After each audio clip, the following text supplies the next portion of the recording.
नमस्कार दोस्तों, स्वागत है आपका बजरंग न्यूज पर। चलिए जानते हैं आज की देश और दुनिया की 25 सिलेक्टेड काम की और महत्वपूर्ण बड़ी खबरों को सिर्फ 15 मिनट में।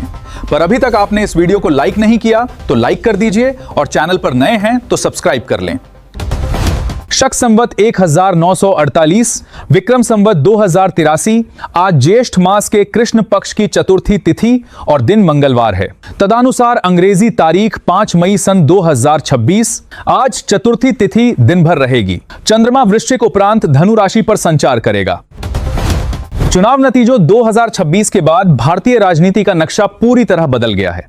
पश्चिम बंगाल, असम और पुडुचेरी में शानदार जीत दर्ज करने के बाद बीजेपी ने एक ऐतिहासिक मुकाम हासिल कर लिया है। पिछले 46 सालों के इतिहास में यह पहली बार है जब देश की 70% से ज्यादा आबादी पर अब बीजेपी का राज हो गया है। इस प्रचंड बहुमत ने पार्टी को अपराजेय बना दिया है और विपक्ष के लिए आने वाले समय में एक बहुत बड़ी चुनौती खड़ी कर दी है। तमिलनाडु की राजनीति में एक नए युग की शुरुआत हो चुकी है। सुपरस्टार विजय अब प्रदेश के नए जननायक बनकर उभरे हैं। उनकी पार्टी टीवीके की ऐतिहासिक जीत ने राज्य की सियासत का 60 साल पुराना चक्र पूरी तरह से तोड़ दिया है। द्रविड़ पार्टियों के एकाधिकार को खत्म करते हुए विजय ने जो सियासी सुनामी लाई है, उसने दिग्गज नेताओं के पसीने छुड़ा दिए हैं। जनता ने जिस भारी समर्थन के साथ उन्हें सत्ता सौंपी है, उससे साफ है कि तमिलनाडु बदलाव चाहता था। अब बात करते हैं 2026 चुनाव परिणामों की विस्तृत तस्वीर की। पश्चिम बंगाल के अभेद्य किले को ढहाते हुए वहां पहली बार कमल खिल गया है, जो एक बहुत बड़ा उलटफेर है। वहीं असम में बीजेपी ने शानदार प्रदर्शन करते हुए अपनी ऐतिहासिक हैट्रिक लगा दी है। दक्षिण की बात करें तो तमिलनाडु में थलपति विजय का जादू सिर चढ़कर बोला है और उनकी पार्टी ने क्लीन स्वीप किया है। कौन हारा, कौन जीता और हर सीट का सटीक विश्लेषण जानने के लिए हमारे साथ बने रहें। ऑपरेशन सिंदूर के खुलासे के बाद से पड़ोसी मुल्क पाकिस्तान में भारी दहशत का माहौल है। एक पूर्व रॉ एजेंट ने बड़ा दावा करते हुए बताया है कि इस खौफ के चलते पाकिस्तानी खुफिया एजेंसी ईसी बुरी तरह बौखला गई। हालात ये हैं कि ईसी अब 24 घंटे भारतीय और बलूच नेताओं के सोशल मीडिया अकाउंट्स की जासूसी कर रही है। पाकिस्तान को डर सता रहा है कि कहीं भारत बलूचिस्तान के मुद्दे पर कोई बड़ा और निर्णायक कदम न उठा ले। आम आदमी के लिए दस्तावेजों से जुड़ा एक बहुत बड़ा और जरूरी बदलाव होने जा रहा है। अब आपकी जन्म तिथि यानी डेट ऑफ बर्थ साबित करने के लिए आधार कार्ड को वैध प्रमाण नहीं माना जाएगा। सरकार ने स्पष्ट कर दिया है कि उम्र के सत्यापन के लिए अब आपको जन्म प्रमाण पत्र, 10वीं की मार्कशीट, पैन कार्ड या पासपोर्ट जैसे 4 अहम दस्तावेजों में से किसी एक को दिखाना होगा। इसीलिए भविष्य में किसी भी परेशानी से बचने के लिए अपने ये डॉक्यूमेंट्स तैयार रखें। राजधानी दिल्ली के उत्तम नगर इलाके में एक बार फिर से बुलडोजर गरजने लगा है। अवैध निर्माण के खिलाफ प्रशासन का सख्त एक्शन लगातार जारी है। स्थानीय लोगों ने ट्राइब्यूनल में राहत की अर्जी लगाई थी, लेकिन कोर्ट ने उसे सिरे से खारिज कर दिया है। अर्जी खारिज होते ही भारी पुलिस बल की तैनाती के बीच अतिक्रमण हटाने की कार्रवाई शुरू कर दी गई है। प्रशासन ने साफ कर दिया है कि किसी भी तरह के अवैध निर्माण और अतिक्रमण को बख्शा नहीं जाएगा। कैलाश मानसरोवर यात्रा को लेकर नेपाल ने एक बार फिर बेवजह का अड्डंगा लगा दिया है। लिपुलेख विवाद पर नेपाल ने कहा है कि भारतीय यात्री इस रास्ते से मानसरोवर न जाएं क्योंकि यह उनका इलाका है। इस पर भारत सरकार ने नेपाल को 2 टूक जवाब देते हुए उसकी बोलती बंद कर दी है। भारत ने स्पष्ट शब्दों में कहा है कि नेपाल के इस खोखले दावे का कोई ऐतिहासिक प्रमाण नहीं है और लिपुलेख पूरी तरह से भारत का अभिन्न हिस्सा है। अर्थव्यवस्था और विदेशी निवेश से जुड़ी एक बड़ी खबर है। सरकार ने नियमों में एक अहम बदलाव किया है, जिससे चीनी कंपनियों की भारत में फिर से एंट्री का रास्ता साफ हो गया है। लंबे समय से लगे कड़े प्रतिबंधों में ढील देते हुए अब चीनी कंपनियों को भारत में निवेश करने की सशर्त मंजूरी मिल गई है। इस फैसले से जहां एक तरफ देश में रोजगार के नए अवसर पैदा होने की उम्मीद है, वहीं कुछ रणनीतिक चिंताएं भी जताई जा रही हैं। मध्य प्रदेश के जबलपुर से आए दर्दनाक क्रूज हादसे ने पूरे देश को झकझोर कर रख दिया है। इस दिल दहला देने वाले हादसे पर बॉलीवुड एक्टर सोनू सूद का दिल भी पसीज गया है। उन्होंने प्रशासन की लापरवाही पर तीखा सवाल उठाते हुए कहा है कि आखिर और कितनी बेगुनाह जाने जाएंगी। पहले वृंदावन और अब एमपी का यह हादसा आंखें खोलने वाला है। सोनू सूद ने सरकार से भावुक अपील की है कि सुरक्षा के पुख्ता इंतजाम जल्द से जल्द किए जाएं। पश्चिम बंगाल चुनाव के रुझानों में बीजेपी को मिलती भारी बढ़त देख मुख्यमंत्री ममता बनर्जी भड़क गई हैं। हार सामने देख उन्होंने पूरी चुनावी प्रक्रिया पर ही गंभीर सवाल खड़े कर दिए हैं।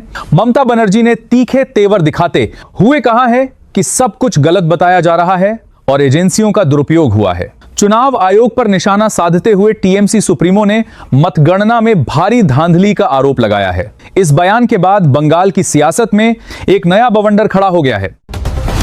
चुनाव रुझानों से कांग्रेस के लिए मिली जुली लेकिन हैरान करने वाली खबर सामने आ रही है। बंगाल, असम और पुडुचेरी समेत 4 राज्यों में कांग्रेस का सुपड़ा साफ होता दिख रहा है और पार्टी यहां 0 पर सिमटती नजर आ रही है। लेकिन दूसरी तरफ एक राज्य ऐसा है जहां कांग्रेस हीरो बनकर उभरी है।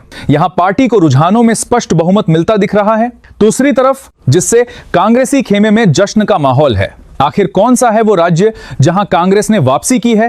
पूरी डिटेल हम आपको देंगे। मौसम के मोर्चे पर देश के कई हिस्सों से डराने वाली खबरें आ रही हैं। पहाड़ों पर कुदरत का कहर जारी है।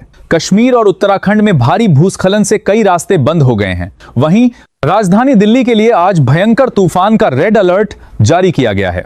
मौसम विभाग ने चेतावनी दी है कि दिल्ली, एनसीआर समेत देश के 10 राज्यों में अगले कुछ घंटों में मूसलाधार बारिश और तेज हवाएं चल सकती हैं। घर से बाहर निकलने से पहले मौसम का हाल जरूर जान लें।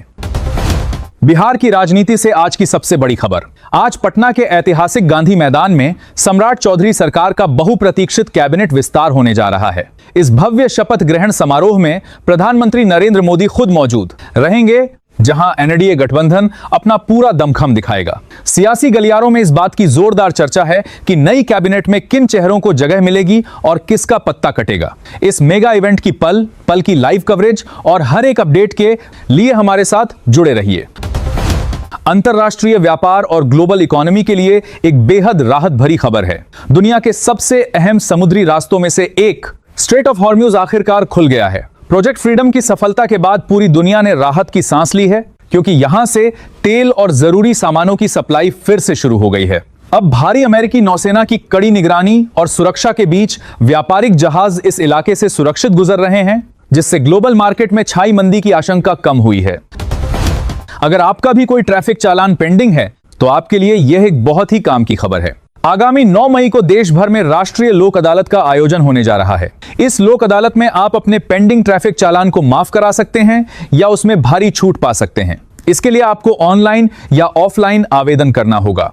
यह एक सुनहरा मौका है, इसलिए आज ही पूरी प्रक्रिया जान लें और 9 मई को इस शानदार सुविधा का पूरा लाभ उठाएं। उत्तर प्रदेश के मौसम को लेकर सरकार और मौसम विभाग ने एक बहुत बड़ा और सख्त अलर्ट जारी किया है। आने वाले 5 दिनों तक पूरे यूपी में मौसम का मिजाज बेहद खतरनाक रहने वाला है।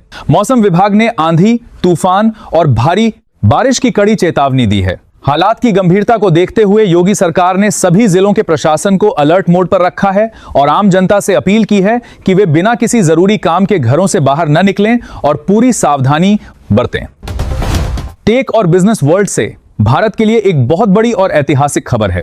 आंध्र प्रदेश के विशाखापट्टनम में देश के सबसे बड़े डेटा सेंटर का भव्य शिलान्यास किया गया है। सबसे खास बात यह है कि इस मेगा प्रोजेक्ट में अदानी ग्रुप और ग्लोबल टेक दिग्गज गूगल एक साथ मिलकर $15 बिलियन का भारी भरकम निवेश करने जा रहे हैं। इस ऐतिहासिक साझेदारी से भारत ग्लोबल डिजिटल हब बनने की दिशा में एक बड़ी छलांग लगाएगा और हजारों नए रोजगार के अवसर पैदा होंगे। आम आदमी पार्टी में मचे भारी घमासान के बीच संदीप पाठक ने आखिरकार अपनी चुप्पी तोड़ दी है। पार्टी छोड़ने और खुद पर एफआईआर दर्ज होने के बाद पाठक ने खुलकर अपनी बात रखी है।